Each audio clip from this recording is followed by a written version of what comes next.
तहजीब, आपको रोमांटिक शायर कहा जाता है, जी जी। तो ये रोमांटिसिज्म है क्या?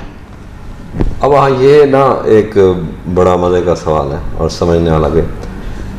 एक दो बार मैंने पहले भी बताया कहीं इंटरव्यू में, लेकिन चूंकि ये बड़ा प्लेटफॉर्म है और लोगों तक ज़्यादा बात पहुंचेगी। बेसिकली हमारे मगरब से ना, वेस्ट से बहुत सारी टर्म्स जो हैं वो उनकी इस्लाह से तर्जमा होकर पहुंची।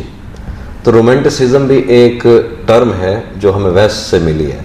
ये इसका आगाज़ होता है कोई इसका जो आप इसे कहें कि रोमांटिसिज्म का जो अलम बरदार था, इसमें प्रॉब्लम क्या होता है कि आम तौर पर लोग रोमांटिसिज्म को बराह रास्त किसी औरत के साथ वो कर लेते हैं, जोड़ देते हैं। हाँ, मतलब आप किसी औरत से मोहब्बत करते हैं तो वो रोमांटिक और रोमांटिसिज्म को मिक्स कर देते हैं। यहाँ थोड़ा सा प्रॉब्लम है। ठीक है। तो रोमांटिसिज्म बाकायदा एक टर्म थी जिसके अंदर वेस्ट वालों के पास भी 1100 से ज़्यादा डेफिनेशंस मौजूद हैं। मतलब उनको खुद नहीं पता कि रोमांटिसिज्म क्या है, मतलब उनको समझते टाइम लग गया, और फिर हमारे पास तो वो 100 साल बाद पहुंची। तो यहाँ के हमारे जो नाक़दीन थे, जिसका उर्दू तर्जुमा उन्होंने रोमानवियत के उस पर किया, तो उसके ऊपर बात करते हुए ये कहते थे कि रोमानवियत का सीधा मतलब ये है कि वो रोमानवियत है, मतलब इसका मतलब ये था कि ये उतनी गंभीर है। असल में ये आगाज़ होता है जिसको रोसो को अलम बरदार कहते हैं रोमांटिसिज्म का। ये इसने ज़ोर पकड़ा इंग्लैंड में और यूरोप वाली साइड में। रोसो ने कहा था कि आदमी आज़ाद पैदा हुआ है लेकिन वो हर जगह जकड़ा हुआ है। रोमांटिसिज्म का मतलब ये है कि वो एक और बात भी कहता था कि हम अपनी ज़िंदगियाँ मुश्किल बना चुके हैं तसन्नो के तौर पर।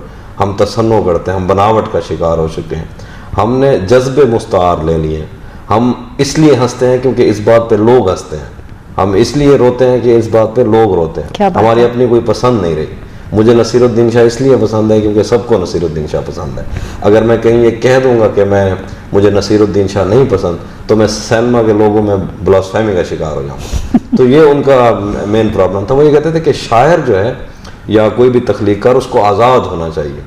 वो रिवायत से ज़रूरी नहीं है कि वो रिवायत को ही बरकरार रखे। और रोमांटिसिज्म का मतलब आप ये समझें कि ये इतना बड़ा इलाका है कि इसको एक दफ़ा घूमने के लिए आपको कई ज़िंदगियाँ चाहिए, कई जिंदगियाँ तो मतलब चाहिए। ये कि इसमें शायर पाबंद नहीं होता, इसमें शायर के ऊपर कोई अखलाकी जिम्मेदारी नहीं होती, इसमें शायर या जो तख्लीक़कार होता है वो अपनी मर्ज़ी के लिए लिखता है। बेसिकली रोमांटिसिज्म एक फ़रार है जो शायर अपनी दुनिया में जीना चाहते हैं। यहाँ तख़य्युल की बात ज़्यादा होती है। तो मैं भी उसी ही कड़ी से जुड़ा हुआ हूँ, मैं भी उसी सिलसिले का शायर हूँ और मैं इस बात पर खुश भी हूँ। तहजीब, रोमांटिसिज्म तो कुछ हद तक समझने की हमने कोशिश की, लेकिन इसमें मोहब्बत का, उसका क्या रोल है? हाँ, मोहब्बत भी एक ऐसा टॉपिक है जिसके ऊपर बहुत ज़्यादा बात होनी चाहिए, बदकिस्मती से कम होती है।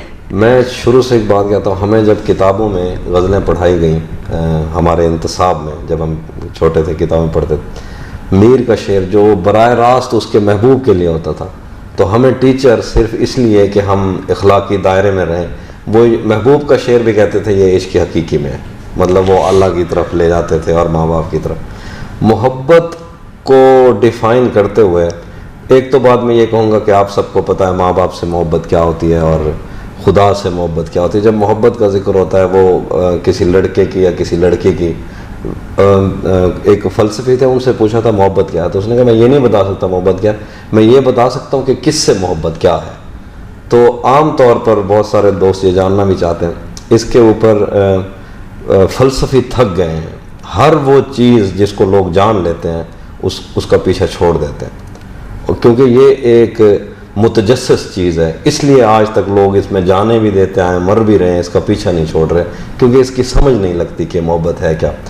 मोहब्बत, कुछ लोग तो एरिक फ्रॉम कहता था ये एक आर्ट है, जैसे शायरी आर्ट है, म्यूज़िक, इसके लिए ज़िंदगी गंवानी पड़ती है, फिर ये आपको आता है, मतलब करनी पड़ती है। कुछ लोग कहते हैं जज्बा। अगर तो ये जज्बा है तो फिर सारे के सारे जज्बे, सारे के सारे इमोशंस इससे फूटते हैं, इसी से ही फूटते हैं। मतलब टोटल कितने 26 या 27 जज्बे होंगे, वो सारे के सारे बराह रास्त मोहब्बत से वाबस्ता है। अगर आपका खुशी का जज्बा है, अगर आपका महबूब खुश है तो आप खुश हैं। अगर आप मतलब उदासी का कोई जज्बा है, अगर वो उदास है तो आप उदास हैं। अगर जेलसी का जज्बा है, उसके साथ कोई फिर रहा है तो आप उदास हैं, वो किससे बात कर रहा है। तो सारे के सारे जज्बे इससे फूटते हैं। मोहब्बत नूर और नौन के दरमियान फैला हुआ एक लामतनाही खला है, जिसके अंदर दलदल है या धुंध है। ये एक राज की तरह होता है। राज को पाने के लिए आपको उस राज में उतरना पड़ता है, आपको इसको समझने के लिए उस दलदल में उतरना पड़ेगा। ये टू नो वाला मामला नहीं है, टू बिकम वाला मामला है। इसके अंदर आपको मोहब्बत हो जाना पड़ता है। तो मैं ये एक बहुत बड़ी चीज़ है।